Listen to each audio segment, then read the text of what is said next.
Sekarang, sistem perekonomian global sudah memasuki era industri 4.0. Industri modern sudah berskala masif dengan kecepatan jauh dari sebelumnya dan didukung teknologi otomasi dan rekayasa intelijen. Digitalisasi ini telah mengubah pola produksi, distribusi, dan konsumsi global.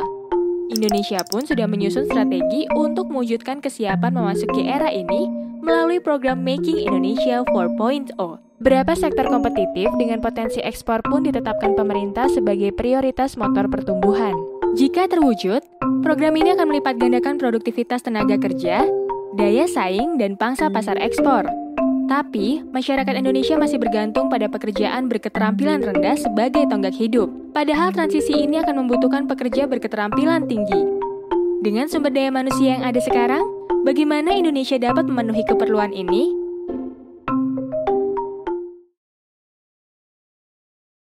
Lima tahun belakangan, angka pengangguran Indonesia memang terus menurun, mengindikasikan peningkatan pasokan tenaga kerja.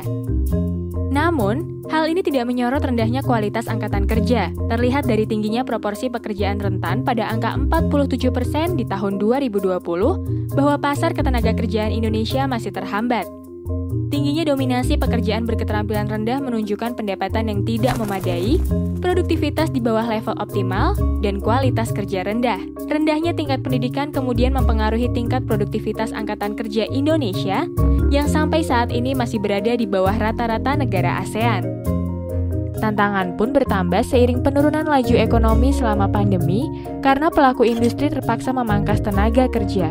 Harusnya karena masih banyak manualnya sehingga gantung diri kita sendiri yang mengaturnya, tapi dampaknya menjadi rendah terhadap produktivitas. Masih ada juga ketimpangan antara perkembangan ekonomi dengan tenaga kerja di Indonesia yang masih ada di era industri kedua. Salah satu penyebab rendahnya kualitas angkatan kerja Indonesia adalah sistem pendidikan yang selama ini kurang optimal. Walaupun beberapa indikator pendidikan terus membaik, komposisi angkatan kerja Indonesia terus didominasi pekerja berpendidikan rendah. Padahal untuk mencapai target menjadi negara dengan ekonomi terbesar ke-7 di dunia pada tahun 2030, Indonesia masih kekurangan 58 juta tenaga terlatih. Terlebih lagi, masih ada ketidakcocokan struktural antara kurikulum pendidikan dengan kebutuhan industri 4.0. Walaupun ada 128 juta lapangan pekerjaan baru di tahun 2019, hanya 3 dari 10 orang mampu memenuhi kebutuhan industri. Akibatnya, alokasi sumber daya dan daya saing tenaga kerja menjadi tidak optimal. Pembenahan sinergi antara kebutuhan industri dan pendidikan pun menjadi kian mendesak. Mulai dari tahun 2030, Indonesia akan mengalami puncak bonus demografi. Namun, sensus penduduk 2020 mengindikasikan bahwa tingginya jumlah usia produktif berpotensi membuat puncak bonus demografi terjadi lebih cepat. Ketika populasi negara-negara lain menua, 70% penduduk Indonesia justru akan berada dalam usia produktif. Kemnaker sebagai regulator telah menyiapkan strategi untuk tetap bisa berperan dalam proses link and match. Untuk memperbanyak lulusan siap kerja yang terampil, pemerintah berfokus pada pendidikan SMK. Nyatanya, bertambahnya lulusan SMK tidak dibarengi dengan serapan dari industri karena kurikulum yang digunakan tidak lagi cocok dengan dunia kerja. Dampaknya, tingkat pengangguran saat ini didominasi lulusan SMK. Menurut Indef, konsep vokasi SMK perlu didefinisikan ulang agar tidak hanya berarti kejuruan. Di sisi lain, Asosiasi Pengusaha Indonesia berpendapat, keterbatasan dukungan dana dari pemerintahlah yang menyebabkan kurang berkembangnya kualitas tenaga kerja. Jika industri dan pendidikan tidak berjalan berdampingan, maka dikhawatirkan jumlah pengangguran terdidik akan terus meningkat. Kalau misalnya pekerjanya itu tidak sesuai keadaan industri, maka jelas itu akan menjadi masalah dalam perkembangan ekonomi.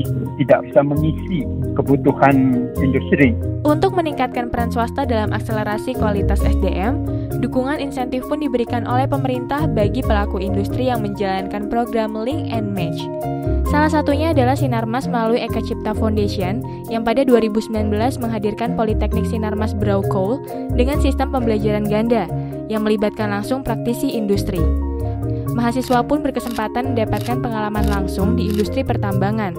Hal serupa juga dilakukan Kalbe Pharma melalui Kalbis Institute yang berfokus pada pelatihan SDM industri kesehatan. Banyak juga perusahaan yang memilih bekerja sama langsung dengan sekolah kejuruan Kemenperin. Samora Group Indonesia misalnya, bekerja sama dengan Politeknik AKA Bogor sejak 2019 terkait penjaminan mutu industri pangan, analisis kimia, dan pengolahan limbah industri. Di sektor otomotif, terdapat Toyota Indonesia Academy yang dirancang untuk merespon kebutuhan ketenaga kerjaan jangka panjang di tengah cepatnya perubahan industri. TIA mengkombinasikan kurikulum nasional dengan instruktur berkualitas hasil didikan Jepang, dan sejauh ini telah mendidik 5 angkatan kerja yang hampir seluruhnya terserap industri. Di berbagai perusahaan yang mempekerjakan mereka termasuk Toyota Indonesia, lulusan TIA terbukti mampu berkontribusi terhadap efisiensi bisnis, yang memang merupakan fokus pendidikan TIA. Adaptasi industri 4.0 tentunya dibarengi ketakutan mengenai potensi hilangnya pekerjaan. Idealnya, teknologi yang sekarang sudah sangat terjangkau hadir sebagai pelengkap manusia. Namun, konsekuensi muncul ketika penerapan teknologi secara langsung mengakibatkan hilangnya pekerjaan. Ada konsensus bahwa fleksibilitas dan peningkatan keterampilan tenaga kerja sangat dibutuhkan untuk beradaptasi dengan kebutuhan masa depan.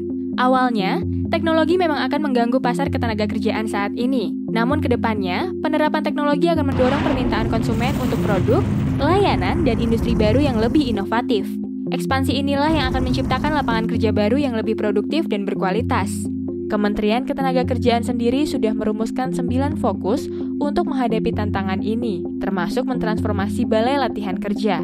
BLK yang semula hanya menjalankan program dasar, sudah mulai bergeser ke program unggulan, didukung oleh infrastruktur yang sesuai dengan perkembangan teknologi. Lulusan BLK pun diharapkan mampu memiliki kompetensi dan etos kerja yang dapat memenuhi kebutuhan industri. Pertumbuhan yang berkelanjutan hanya akan terjadi jika semua aspek ekonomi bergerak dengan seimbang. Artinya, penciptaan lapangan pekerjaan harus dibarengi dengan peningkatan produktivitas, agar upah pendapatan terus membaik dan tidak hanya menguntungkan mereka yang sudah memiliki pekerjaan. Prioritas pemerintah 5 tahun ke depan diarahkan untuk pembangunan SDM, infrastruktur, sinergitas antara pemerintah pusat dan daerah, penyederhanaan regulasi dan transformasi ekonomi melalui pengoptimalan sumber daya alam dan manusia. Di sisi lain, agar lulusan pendidikan Indonesia dapat dimanfaatkan dengan baik, pemangku kepentingan perlu mengembangkan program Link and Match yang dibarengi dengan kecocokan antara materi pendidikan dengan kebutuhan industri, sehingga usaha pihak swasta maupun pemerintah mampu menjawab tantangan ketenaga kerjaan ini.